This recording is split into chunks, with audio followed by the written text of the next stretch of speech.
నమస్కారం ఘంటారావానికి స్వాగతం. ముందుగా ప్రధాన అంశాలు. రాయలసీమలో అన్ని సీట్లలో కూటమిదే గెలుపన్న చంద్రబాబు. రాజంపేటలోనే విజయోత్సవ సభ నిర్వహిస్తామని ధీమా.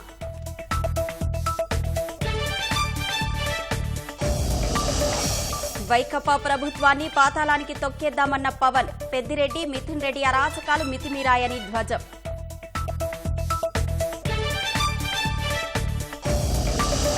ప్రత్యర్థుల కుట్రలో తన చెల్లెలు భాగస్వాములయ్యారన్న జగన్. అవినాష్ తప్పు చేయలేదని నమ్మినందునే టికెట్ ఇచ్చానని వెల్లడి.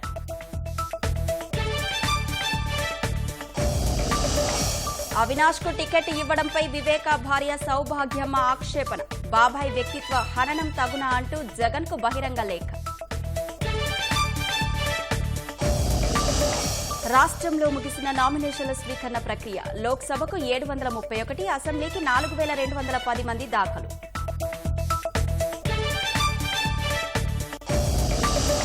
నామినేషన్ల వేళ తిరుపతిలో వైకాపా శ్రేణుల కవ్వింపులు. తెలుగుదేశం జెండాలను కింద వేసి తొక్కడంతో ఉద్రిక్తత.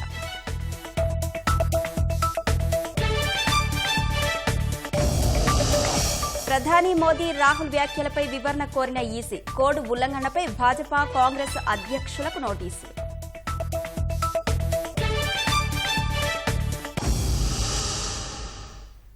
వైకాపాను, జగన్ను సాగనంపితేనే రాష్ట్రం బాగుపడుతుందని తెలుగుదేశం అధినేత చంద్రబాబు అన్నారు. రాజంపేటలో పవన్ కళ్యాణ్, మాజీ ముఖ్యమంత్రి కిరణ్ కుమార్ రెడ్డితో కలిసి నిర్వహించిన భారీ బహిరంగ సభలో చంద్రబాబు మాట్లాడారు. వైకాపాకు ఓటేస్తే ఏం జరుగుతుందో ప్రజలంతా ఆలోచించాలని పిలుపునిచ్చారు.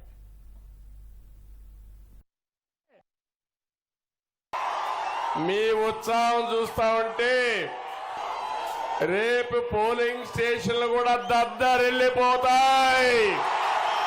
4 రోజులతో రాష్ట్రంలో తిరుగుబాటు ప్రారంభమైంది.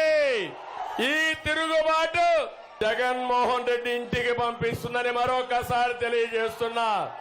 ఒక అనుభవం ఉండే వ్యక్తి కిరణ్ కుమార్ రెడ్డి గారు. రాజకీయ కుటుంబం కిరణ్ కుమార్ రెడ్డిది. పాపాల పెద్దిరెడ్డి దోపిడీదారుడని చెప్పి మీ అందరికీ తెలియజేస్తున్నా. ఈ అరాచక శక్తుల పట్ల ఉపేక్షించకూడదని, తాడో పేడో తేల్చుకోవడానికి మేము సిద్ధం. మీరు కూడా సిద్ధమా తమ్ముళ్ళు అడుగుతున్నా మిమ్మల్ని. మీ జీవితాలు బాగుండాలంటే ఇక్కడ మిథున్ రెడ్డి చిత్తుగా ఓడిపోవాలి. ప్రత్యర్థులకు డిపాజిట్లు లేకుండా చేసి మళ్ళీ నేను, పవన్ కళ్యాణ్ గారు, కిరణ్ కుమార్ రెడ్డి గారు, బాలసుబ్రహ్మణ్యం ఇక్కడే విజయోత్సవ సభ పెడతామని మీ అందరికి హామీ ఇస్తున్నాం. అన్నమయ్య ప్రాజెక్టులు కట్టలేడు గాని 3 రాజధానులు కడతాడంట ఈ అసమర్థ ముఖ్యమంత్రి. ఈ జిల్లా వాసి కిరణ్ కుమార్ రెడ్డి గారు. నేను పక్క జిల్లా వాసిని. ఇప్పుడు అన్నమయ్య జిల్లా కిరణ్ కుమార్ రెడ్డి, అదే మారిగా బాలసుబ్రహ్మణ్యం కొన్నారు. వాళ్ళిద్దరిని పార్లమెంట్ లో, అసెంబ్లీలో గెలిపించండి. మళ్ళీ జిల్లాలన్నీ కూడా మీకు జరిగిన అన్యాయాన్ని సమీక్షించి ఎవరికి అన్యాయం జరగకుండా, ఒక పక్క రాజంపేట కేంద్రంగా జిల్లా కావాలి. ఇప్పుడు ఇచ్చిన రాయిచోటి అన్యాయం జరగకుండా చూడాలి. మదనపల్లి అక్కడ ప్రజల అభీష్టం.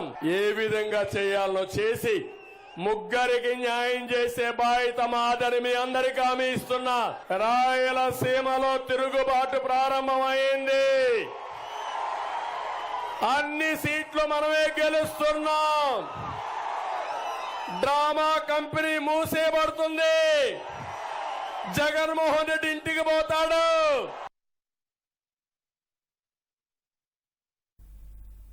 వైకాపా ప్రభుత్వాన్ని పాతాళానికి తొక్కేద్దామని జనసేన అధినేత పవన్ కళ్యాణ్ అన్నారు. ఈ ప్రాంతంలో పెద్దిరెడ్డి రౌడీయిజం, ఫ్యాక్షనిజాన్ని తీసుకొచ్చారని ఆగ్రహం వ్యక్తం చేశారు. రౌడీయిజం, ఫ్యాక్షనిజం అంతం కావాలంటే కూటమి ప్రభుత్వం రావాలన్నారు. రాజంపేట నియోజకవర్గం మనకి చాలా కష్టాలు ఉన్నాయి. ఇక్కడ దీనికి ఇన్ని లక్షల మంది, 2.5 లక్షల మంది ప్రజలు ఉన్నారు. అన్ని కులాలకు సంబంధించిన ప్రజలు ఉన్నారు. కానీ రాజ్యాధికారం అంతా కొద్ది మంది చేతుల్లోనే ఉంది. ఇది మారాల్సిన సమయం ఆసన్నమైంది. జగన్ మార్చిన 70 నియోజకవర్గాల్లో ఓడిపోతున్నామని తెలిసి ఎమ్మెల్యేని మార్చిన నియోజకవర్గాల్లో రాజంపేట మొదటిది. సారా వ్యాపారాలు చేసుకునే మిథున్ రెడ్డి నేను పోటీ చేస్తున్న పిఠాపురంకి వచ్చి నన్ను ఓడిస్తారంట. నాకు ఒక సమయంలో నేను మిథున్ రెడ్డి గారిని కలిసా ఢిల్లీలో కలిసి ఆయన చెప్పిన విషయం ఒకటే, మేము మా జిల్లాలోకి మేము ఎవరిని రానివ్వం, మా జిల్లాలోకి ఎవరు వచ్చినా సరే మేము ఎదుర్కొని తొక్కేస్తాం అనేది చాలా అందంగా చెప్పాడు మా పెద్ద మనిషి. యువత మీరు అందరూ ఉన్నారు ఇక్కడ, మీరు తలుచుకుంటే మార్పు ఎందుకు రాదు? సలసల కాగే రక్తం మీది, గొలుసులు తెంచుకునే కండ బలం ఉంది, మరి గుండె బలం ఎందుకు లేదు మీకు? గుండె బలం ఉందా లేదా మీకు? గుండె బలం ఉందా లేదా? పెద్దిరెడ్డి రామచంద్రారెడ్డి గారిని, మిథున్ రెడ్డిని కొట్టే గుండె బలం ఉందా లేదా? కోస్తా అంతా మొత్తం సమూలంగా వైసీపీని తుడిచిపెట్టేస్తున్నాం. కూటమి ప్రభుత్వం వస్తుంది, ఒక్క సీటు రాదు అక్కడ. మన రాయలసీమలో కూడా వైసీపీని నేలకి అంటించేయాలి, నేలకి తుడిచిపెట్టేయాలి అండి. ఇది మీకు ధైర్యం కావాలి. దీనికి నేను మీకు ధైర్యం ఇస్తున్నా. మీ ప్రాణానికి నా ప్రాణం అడ్డు. బయటికి రండి, ఈ దౌర్జన్యాన్ని అరికట్టండి. జగన్మోహన్ రెడ్డిని అద్ద పాతాళానికి కింద తొక్కి పడేయండి.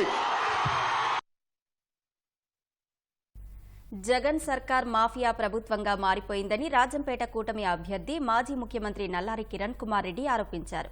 ఎన్నికల్లో ఎంపీగా మిథున్ రెడ్డిని ఓడిస్తేనే రాజంపేట బాగుపడుతుందని కిరణ్ కుమార్ రెడ్డి అన్నారు. ఒక పక్క మోడీ గారి నాయకత్వంలో కేంద్రంలో, రాష్ట్రంలో చంద్రబాబు గారి నాయకత్వంలో ఖచ్చితంగా 2 ప్రభుత్వాలు రావాల్సిన అవసరం ఈ దేశానికి, ఈ రాష్ట్రానికి అవసరంగా మారిందనేది స్పష్టంగా తెలియజేస్తున్నాను. నేను కూడా ముఖ్యమంత్రిగా పనిచేశాను, పరిపాలన తెలిసిన వాడిని.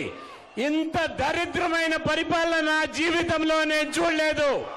తండ్రి కొడుకులు ఉన్నారు, ఒకరు మంత్రి, ఒకరు ఎమ్మెల్యే, ఒకరు ఎంపీ. మామూలుగా వీరు ఎవరైనా ప్రజాప్రతినిధులు అయితే ప్రజలకు మేలు చేయాలి, కానీ వీరు చేసిన నిర్వాక్యం వల్ల పూర్తిగా అన్నమయ్య డ్యాం కొట్టుకొని పోయేదానికి కేవలం వీళ్ళే కారణం అనేది స్పష్టంగా తెలియజేస్తున్నాను.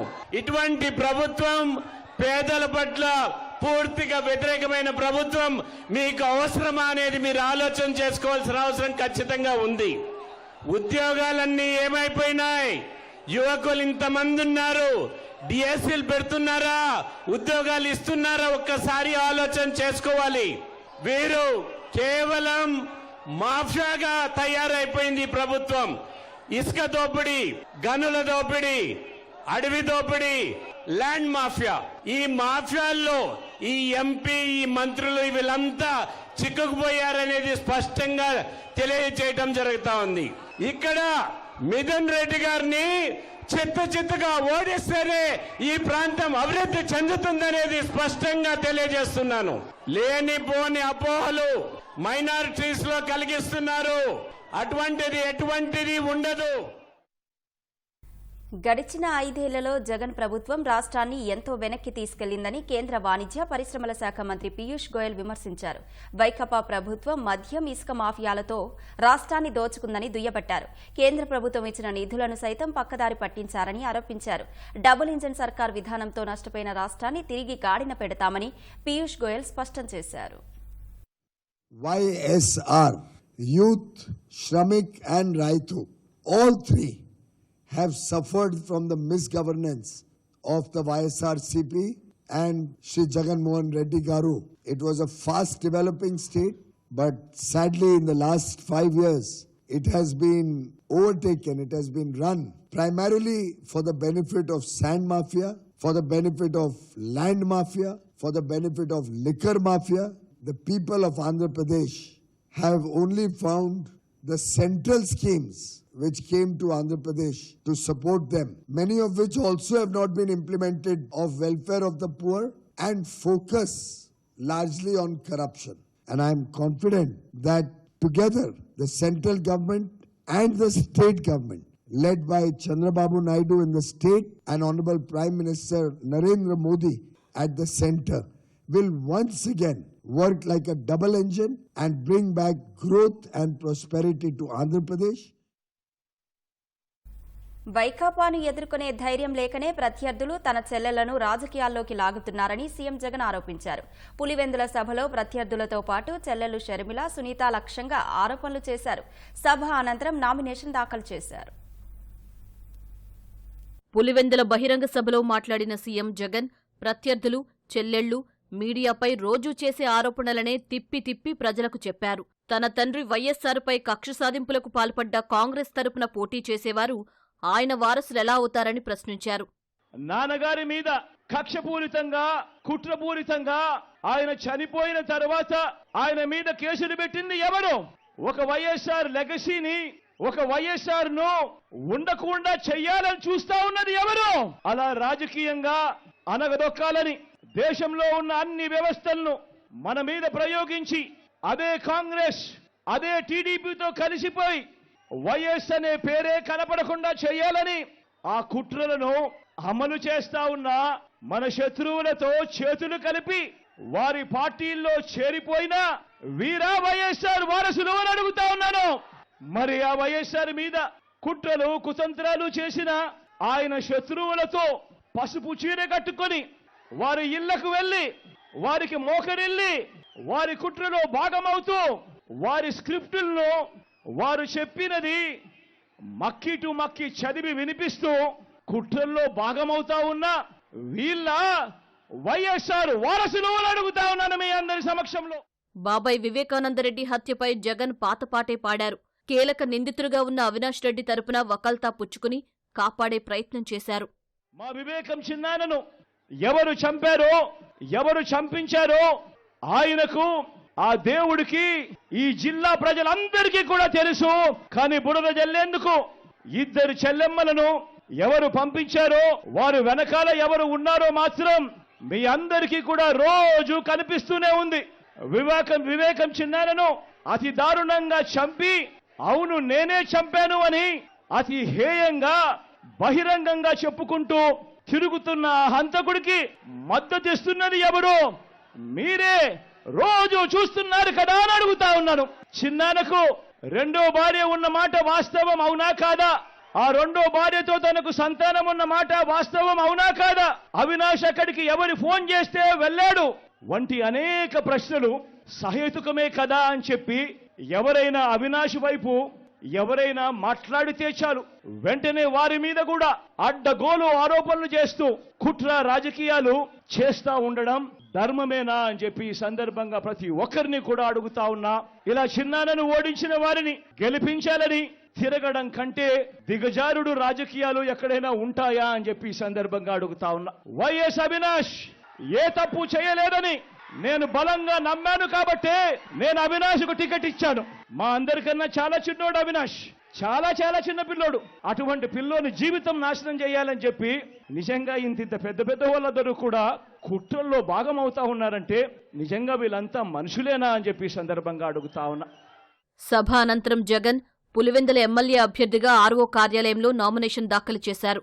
జగన్ నామినేషన్ వేసేందుకు వెళుతున్న సమయంలో ఆయన కాన్వాయ్ వైపు ఓ యువకుడు ఒక్కసారిగా దూసుకొచ్చాడు.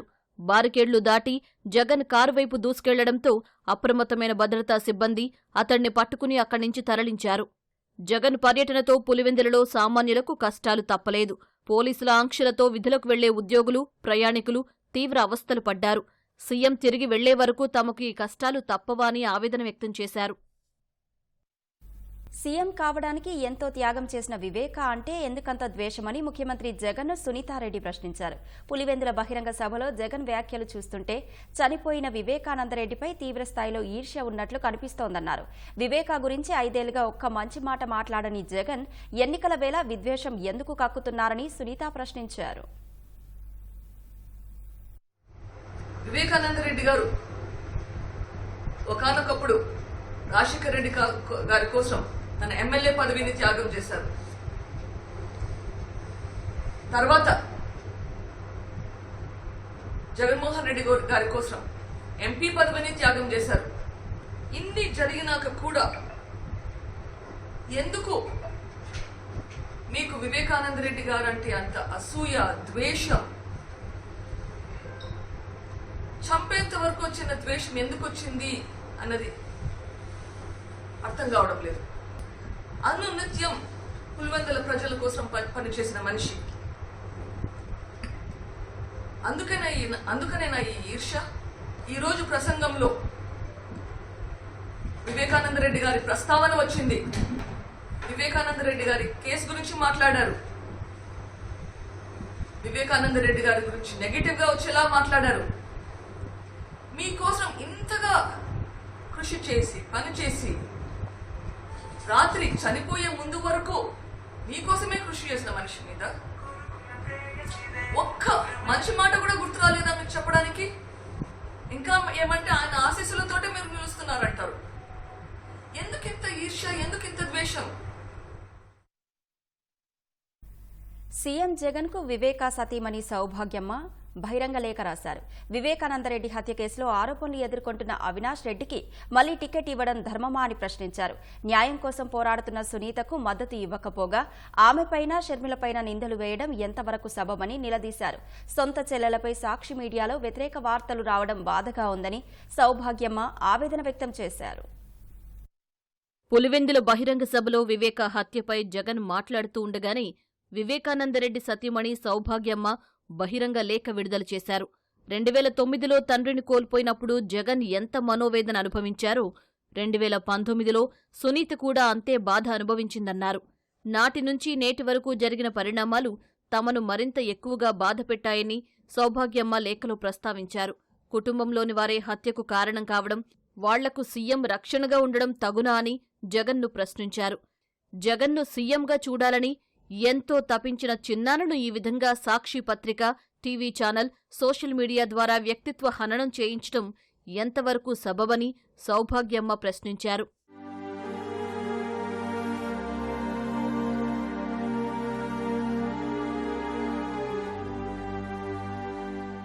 న్యాయం కోసం పోరాడుతున్న చెల్లెళ్లను హేళన చేస్తూ, నిందలు మోపుతూ, దాడులకు కూడా తెగబడే స్థాయికి కొంతమంది దిగజారుతుంటే నీకు పట్టడం లేదా అని జగన్ను లేఖలో ప్రశ్నించారు.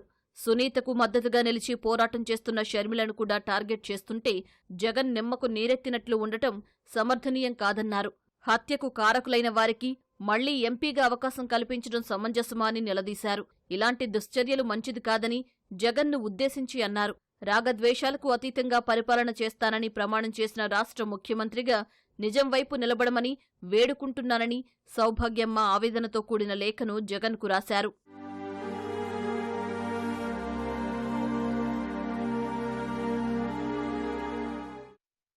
రాష్ట్రంలో సార్వత్రిక ఎన్నికల నామినేషన్ల స్వీకరణ ప్రక్రియకు తెరపడింది.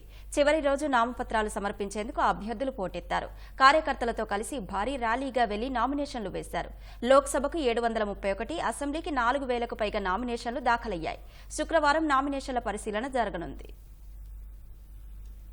ఎన్టీఆర్ జిల్లా జగ్గయ్యపేట కూటమి అభ్యర్థి శ్రీరామ్ తాతయ్య నామినేషన్ వేశారు. విజయవాడ లోక్సభ కూటమి అభ్యర్థి కేసినేని చిన్నితో కలిసి ర్యాలీగా వెళ్లి నామపత్రాలు సమర్పించారు. బాపట్ల జిల్లా చీరాల అసెంబ్లీ కూటమి అభ్యర్థిగా ఎంఎం కొండయ్య అట్టహాసంగా నామినేషన్ వేశారు. వినాయకుడి ఆలయం నుంచి ప్రముఖ సినీ నటుడు నిఖిల్ సిద్ధార్థతో కలిసి ర్యాలీగా వెళ్లి నామపత్రాలు సమర్పించారు. పల్నాడు జిల్లా పెదకురపాడు కూటమి అభ్యర్థిగా భాష్యం ప్రవీణ్ నామినేషన్ దాఖలు చేశారు. అమరావతిలో అంబేద్కర్ కోడెల నుంచి భారీ ర్యాలీ నిర్వహించగా ముహూర్త సమయం మించిపోవడం ప్రవీణ్ మధ్యలోనే ప్రచార రథం దిగి ఆగమేఘాల మీద వెళ్లి నామపత్రాలు సమర్పించారు. పల్నాడు జిల్లా సత్తెనపల్లి వైకాపా అభ్యర్థి అంబటి రాంబాబు నామినేషన్ వేశారు.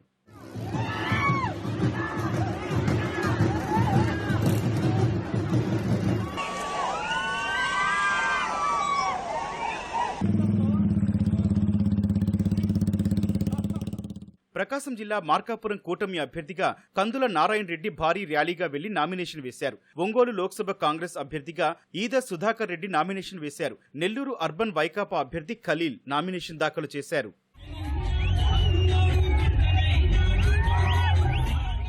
వైఎస్సార్ జిల్లా ప్రొద్దుటూరు కూటమి అభ్యర్థి వరదరాజుల రెడ్డి ఎలాంటి ఆర్భటం లేకుండా నామినేషన్ దాఖలు చేశారు. అనంతపురం జిల్లా సింగనమల్ల కూటమి అభ్యర్థిగా బండారు శ్రావణిశ్రీ ఎద్దుల బండిపై వచ్చి నామినేషన్ దాఖలు చేశారు.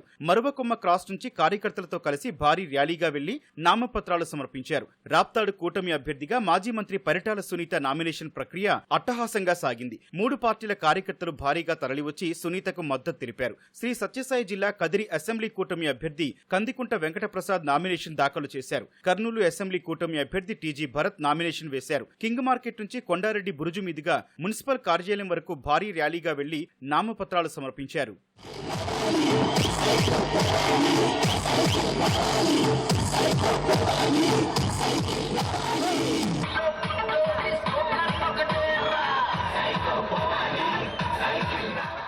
తూర్పుగోదావరి జిల్లా అనపర్తి కూటమి అభ్యర్థి నల్లమిల్లి రామకృష్ణారెడ్డి కార్యకర్తలతో కలిసి భారీ ర్యాలీగా వెళ్లి నామినేషన్ వేశారు. కోనసీమ జిల్లా పి గన్నవరం కాంగ్రెస్ అభ్యర్థిగా కొండేటి చిట్టిబాబు నామినేషన్ వేశారు. అనకాపల్లి జిల్లా చోడవరం కూటమి అభ్యర్థి కేఎస్ఎన్ఎస్ రాజు, లోక్సభ అభ్యర్థి సీఎం రమేష్ కార్యకర్తలతో కలిసి భారీ ర్యాలీగా వెళ్లి నామినేషన్ వేశారు. పార్వతీపురం అసెంబ్లీ కూటమి అభ్యర్థిగా బోనుల విజయచంద్ర నామినేషన్ వేశారు. ఎన్టీఆర్ విగ్రహానికి పూలమాలలు వేసి భారీ ర్యాలీగా వెళ్లి నామపత్రాలు సమర్పించారు. శ్రీకాకుళం కూటమి అభ్యర్థి గోండి శంకర్ ఎంపీ రామ్మోహన్ నాయుడుతో కలిసి ర్యాలీగా వెళ్లి నామినేషన్ వేశారు.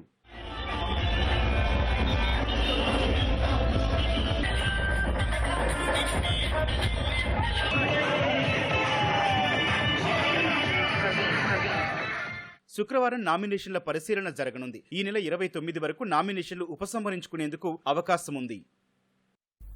లోక్సభ ఎన్నికల ప్రచారంలో భాగంగా ప్రధాని నరేంద్ర మోదీ కాంగ్రెస్ అగ్రనేత రాహుల్ గాంధీ వివాదాస్పద వ్యాఖ్యలు చేశారని వచ్చిన ఫిర్యాదులపై కేంద్ర ఎన్నికల సంఘం కోడ్ ఉల్లంఘన కింద భాజపా, కాంగ్రెస్ అధ్యక్షులకు నోటీసులు జారీ చేసింది.